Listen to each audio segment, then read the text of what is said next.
कृपया अपने नेत्रों को बंद कर लीजिए और अपना ध्यान अपने शरीर पर लाइए। इतना ही कर्तव्य है, इसके असीम लाभ हैं, दीर्घगामी लाभ हैं।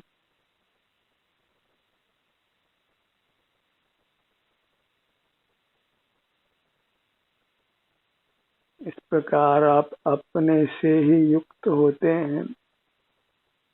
अंतरंग में आप परमात्मा हैं, तो आप परमात्मा से ही युक्त होते हैं।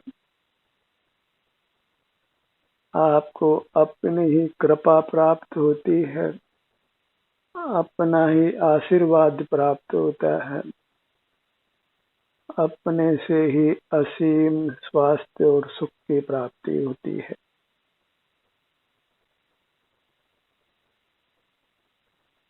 सिर से पैर तक आपका छोटे से छोटा भाग भी अमृत रूप है, आनंद रूप है, परमात्मा रूप है। और अपनी महिमा वचन अगोचर है।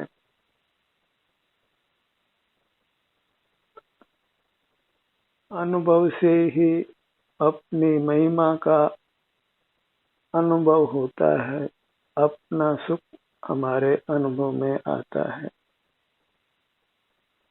एकदम शांति, पूर्ण स्वास्थ्य, पूर्ण सुख, रोग रहित जीवन, तनाव रहित जीवन, संपूर्ण सुखमय जीवन अपने सन्मुख रहने से प्राप्त होता है। बाहर की कोई चेष्टा करने की आवश्यकता नहीं है।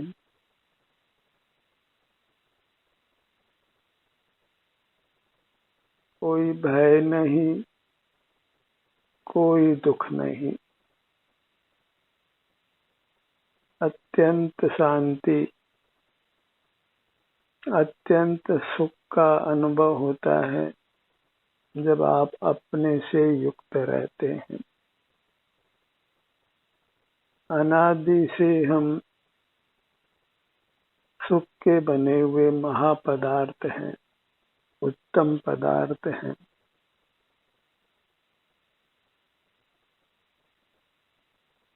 उत्कृष्ट पदार्थ हैं।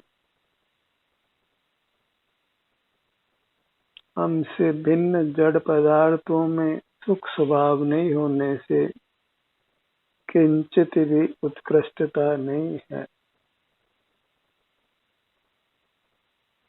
इंद्रिय ज्ञान में ही कुछ मूर्त पदार्थ सुहावने लगते हैं, पर उनके समीप जाने पर हमको सुख नहीं मिलता, दुख ही मिलता है। तो मूर्त पदार्थों से हम बारंबार ठगाए गए हैं, तथापि हम उन्हीं के पास जाते हैं, अपने पास नहीं जाते। और इस भूल के कारण ही हम संसार में जन्म मरण कर नाना दुखों को भोगते हैं।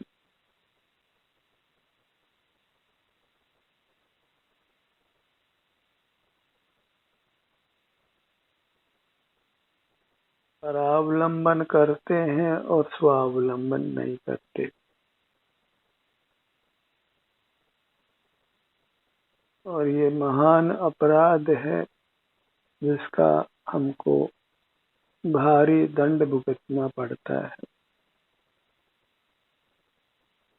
संसार में सुख तो अल्प है और दुख महान है। और दुख आए उसके पहले ही जाग जाना अच्छा है। Prevention is better than cure. आज जब हम स्वस्थ हैं तभी हमको आगामी दुखों से बचने का यत्न कर लेना चाहिए।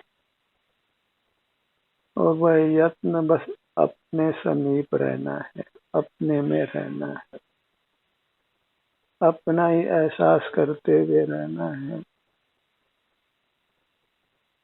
अपना हर भाग महान आनंद रूप है, अतिशय आनंद रूप है, अमृत रूप है।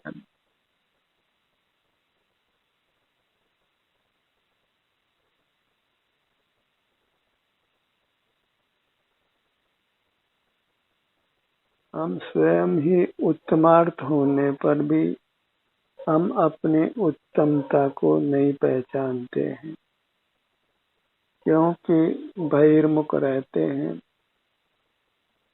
और बहिर्मुखता एक अपराध है।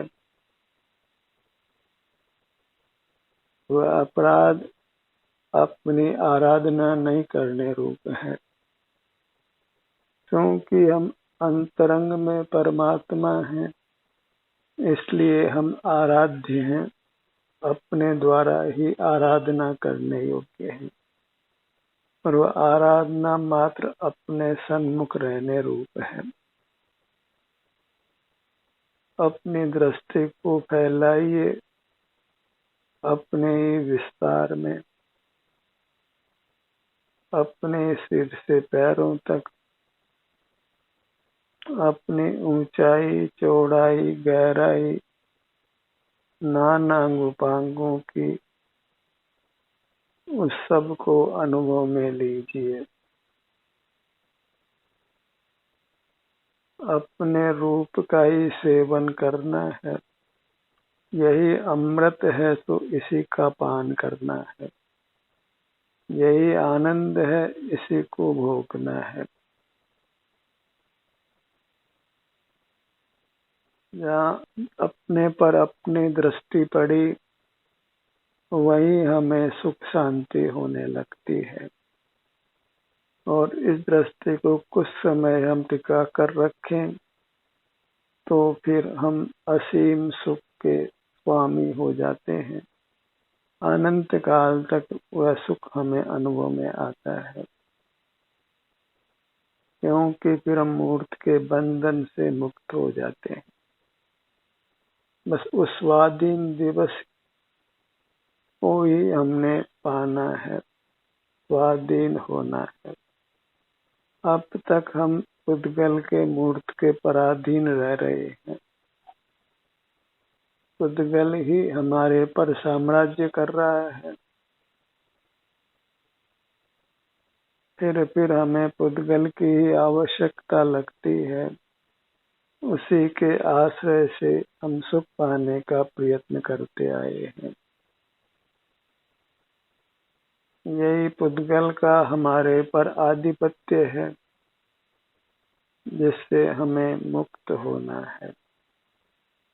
स्वाधीनता हमारा अधिकार है।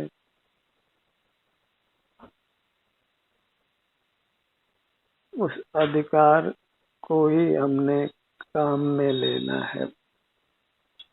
इसके लिए बस मूर्त से विमुख होकर अपने सन्मुख रहिए।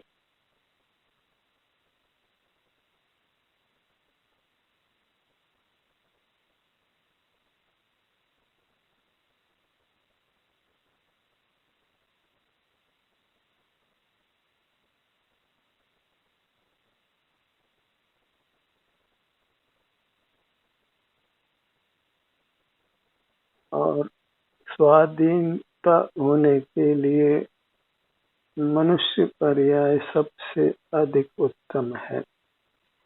जो भी जीव पूर्व में परमात्मा हो चुके हैं, आज भी हो रहे हैं और आगे भी होंगे, वे सब मनुष्य पर्याय पाकर ही होते हैं। हुए हैं, हो रहे होंगे। हमको भी अब मनुष्य पर्याय मिली है, मनुष्य रूप मिला है, तो बाहर के प्रलोभनों से अपने को छुड़ाकर अपने सन्मुख रहिए। बाहर के प्रलोभन बस मृग मरीचिका हैं। रेगिस्तान में पानी दिखाई देता है पर पानी नहीं है। मूर्त पदार्थों में सुख दिखाई देता है पर सुख बिल्कुल भी नहीं है, किंचित भी नहीं है। अपना सुख संपूर्ण रूप से अपने में ही है और हमारा रूप केवल सुख ही है। मूर्त के संबंध से ही हमको नाना रूप मिलते हैं पर वे हमारे रूप बिल्कुल नहीं है। हमारा रूप एक सुख मात्र है, सुख का अनुभव करना। वह सुख भी दिव्य है, अतीन्द्रिय है, बिना किसी की सहायता का है, स्वयं अपना ही है। ऐसे हम उत्तम पदार्थ हैं। ऐसी अपनी उत्तमता का भान करिए अपने सन्मुख रहकर। नेत्रों को खोलना ही हमारे लिए विश्वरूप होता है। ये अलग बात है कि हम नेत्रों को बंद कर नहीं रह पाते हैं और उसी का हमको अभ्यास करना है। इस अभ्यास के बिना कोई मुक्त नहीं हो सकता है, क्योंकि फिर मृगमरीचिका बनी ही रहती है। मूर्त पदार्थ सुख रूप ही दिखाई देंगे और हम उनकी ओर दौड़ लगाते रहेंगे हिरण्यवत। बहुत मेहनत करेंगे पर वहीं के वहीं खड़े रहेंगे, पतन ही होगा, उत्थान नहीं होगा। कोल्हू के बैल की तरह से बैल कितने ही चक्कर लगाता है लेकिन एक कदम भी आगे नहीं बढ़ पाता है। ऐसे ही हम सुख के लिए बाहर कितने प्रयत्न करेंगे लेकिन सुख का एक कदम भी आगे नहीं बढ़ने वाला है यदि हम मूर्त पदार्थों के ही सन्मुख रहते हैं और अपने अमूर्त काया के सन्मुख नहीं होते, अंतर्दृष्टि नहीं करते। जो कोल्हू के बैल की गति है, जो हिरण की गति है, वही गति हमारी भी हो रही है।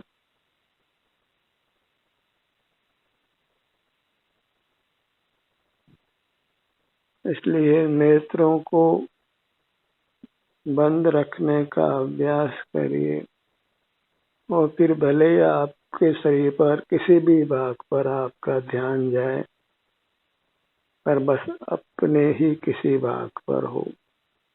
फिर कोई नियम नहीं है। जहाँ भी इष्ट है या जहाँ भी आपका ध्यान अपने शरीर पर जाता है, जैसे मिश्री का हर भाग मीठा है, ऐसे ही अपना रूप हर भाग में सुख रूप है। बस किसी भी भाग के सन्मुख होंगे तो हमको सुख का ही अनुभव होगा। इतना ही ध्यान का या समाधि का स्वरूप है और इसको अन्य प्रकार से प्रतिपादित नहीं करना है। बस अपना मुख अपनी ओर करना, इतना ही चारित्र है, धर्म है, मोक्ष का मार्ग है। स्वभाव कभी भी दुष्कर नहीं होता। दुष्कर होता है प्रभाव। पर वस्तु को पाने में ही कठिनता है, स्ववस्तु के पाने में कोई कठिनता नहीं है।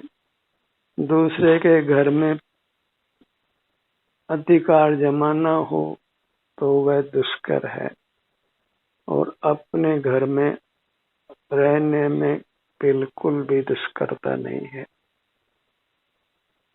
उसके लिए हम अत्यंत स्वतंत्र हैं और दूसरे के घर में प्रवेश करने के लिए तो फिर जेल की सीखों में ही रहना पड़ता है। यदि बहिर्मुख रहेंगे तो 84 लाख योनियों में ही रहना होगा, और अंतर्मुख रहें तो फिर आप मोक्ष में ही हैं, आनंद में ही हैं। फिर वहाँ किसी प्रकार का कोई दुख नहीं है, किसी बाह्य पदार्थ की सहायता की भी किंचित आवश्यकता नहीं है। वही परमात्मा दशा है जिसको मनुष्य जन्म पाकर हम उपलब्ध कर सकते हैं। यही वास्तव में अहिंसा धर्म है, दया धर्म है, अपने को दुखों से बाहर निकालना। जो स्वयं दुख में है वो किस पर क्या दया करेगा। तो दूसरों पर दया करने की बात वह सर्वथा मिथ्या है, वास्तव में तो अधम है। डूबता हुआ व्यक्ति क्या किसी को उतारेगा। अच्छा यही है कि वह अपने को डूबने से बचाए, और हर व्यक्ति अपने को डूबने से बचाए। कोई किसी को दूसरे को बचाने के प्रयास में खुद ही डूब जाएगा।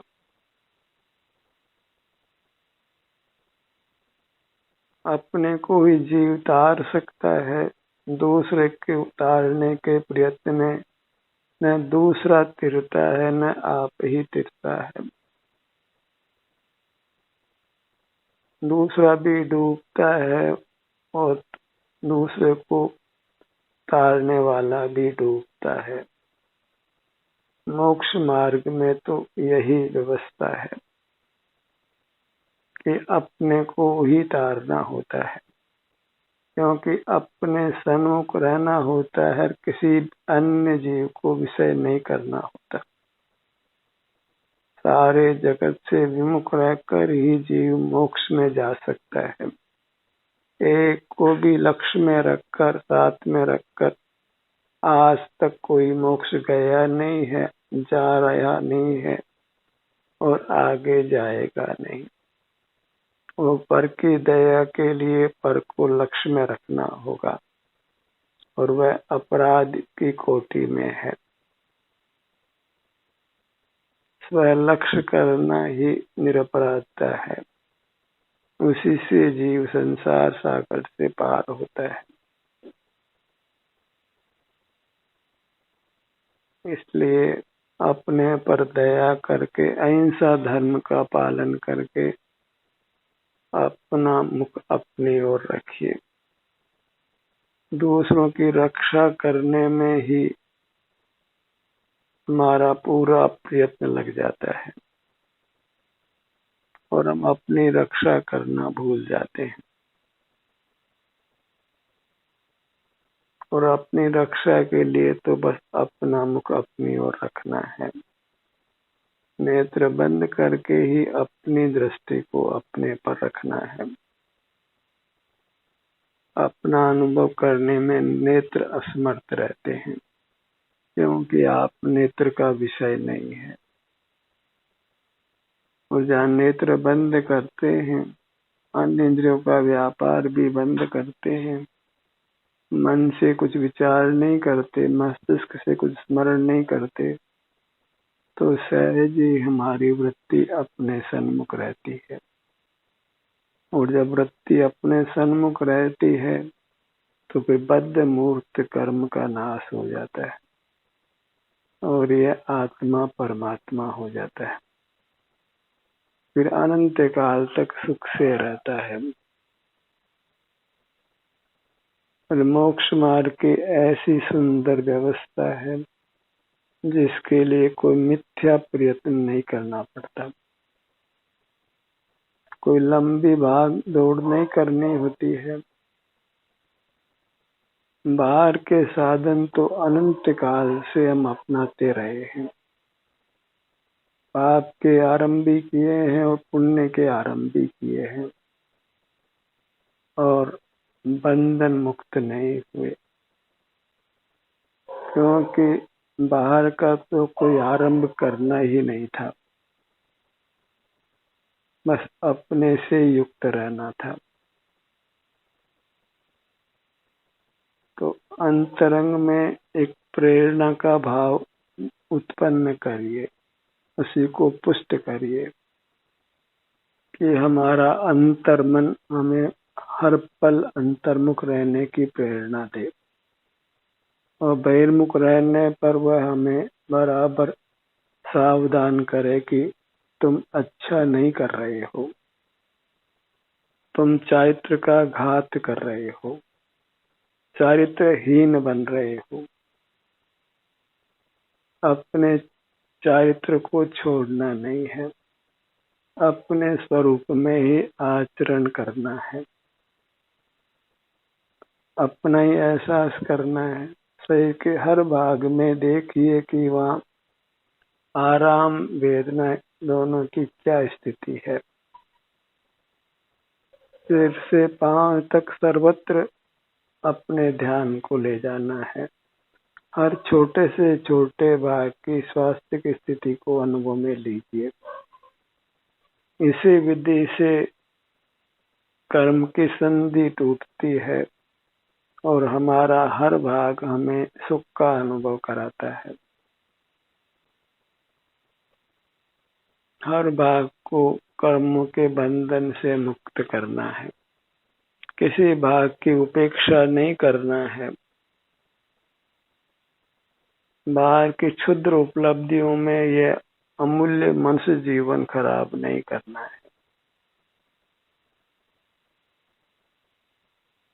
पेट तो जानवर ही भर लेते हैं, मनुष्य होकर भी पेट ही भरता है, उसी का उपाय करता है, तो फिर मनुष्य होना निरर्थक है, फिर तो पशु रहना ही ठीक था। मनुष्य हुए हैं तो कुछ पशुओं से आगे बढ़िए,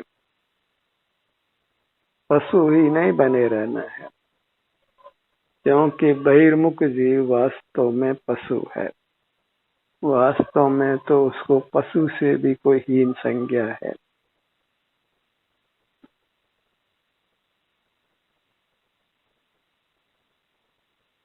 देखिए आपके हाथों की स्थिति कैसी है, पाँव की स्थिति कैसी है, पूरी मुद्रा कैसी है,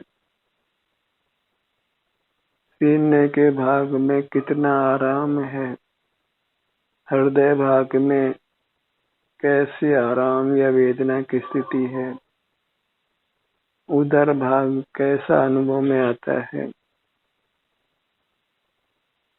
ऐसे नाना विभाग हमारी भूख के बनते हैं और हमें हर विभाग की जांच पड़ताल करना है, हर भाग के स्वास्थ्य की, और वह जांच पड़ताल ही हमको परमात्मा बना देती है।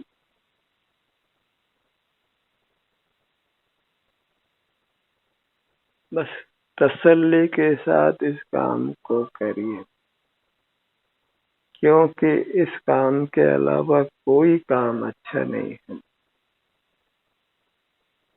इसलिए स्वानुभव के इस अनुष्ठान से जल्दी से बाहर आने का प्रयत्न मत करिए।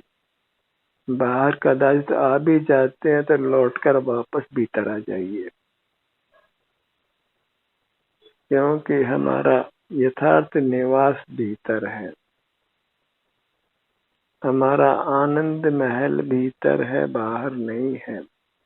हमारी भोग सामग्री भीतर है, बाहर नहीं है। हमारी संपदा भीतर है, बाहर नहीं है। हम स्वयं ही संपदा है।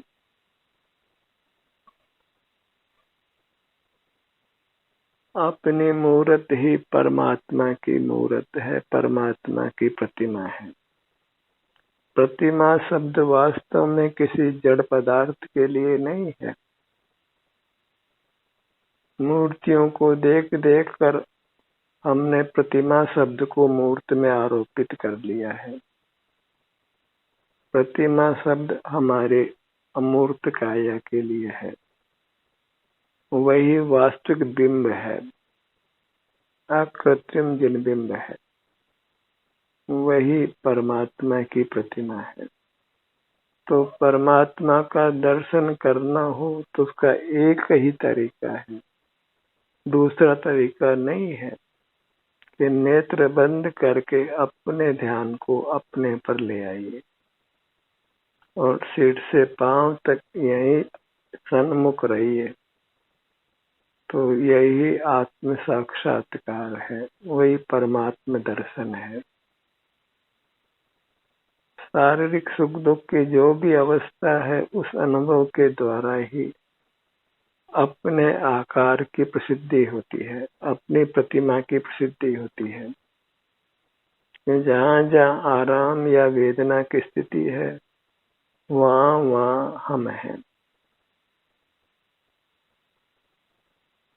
और उसी जगह उतने क्षेत्र में यह मैं हूँ ऐसी सहज अनुभूति होती है। बाल गोपाल सब जीवों को ये परमात्मा स्वरूप आत्मा अनुभव में आता है। बस इंद्रिय द्वारों से ही अपने परमात्मा रूप से छूट जाता है। तो उन इंद्रिय द्वारों को ही बंद रखना है। इंद्रिय जयी बनेंगे तो मोह पर जय अपने आप हो जाएगी।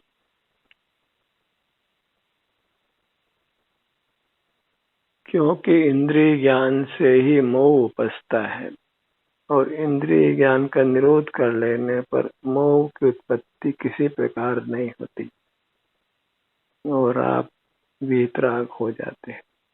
और जो वीतराग हो जाता है वह परमात्मा हो जाता है। एक भी अपवाद नहीं है। परमात्मा होने का ये उपाय यथार्थ है।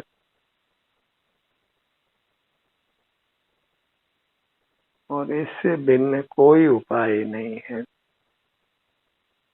ज्यादा उहापोह करने की आवश्यकता बिल्कुल नहीं है। अपने अनुभव से ही अंतर्मुख होकर ही मोक्ष मार्ग को, सुख के मार्ग को अपने में प्रतिष्ठित करिए, और फिर कुछ भी विकल्प मत करिए। कुछ भी बाहर का देखना नहीं, कहीं बिल्कुल जानना भी नहीं है। मोक्ष मार्ग के लिए तो कहीं जाना नहीं है।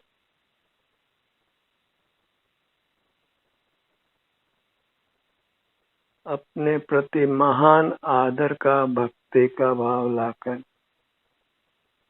अपने सन्मुख ही बने रहना है, और भीतर से ही अपनी महिमा आनी चाहिए। वह अंतर्दृष्टि से वह महिमा प्रकट होती है। ध्यानाभ्यास का ये सत्र यही समाप्त होता है। आपकी सहभागिता के लिए धन्यवाद।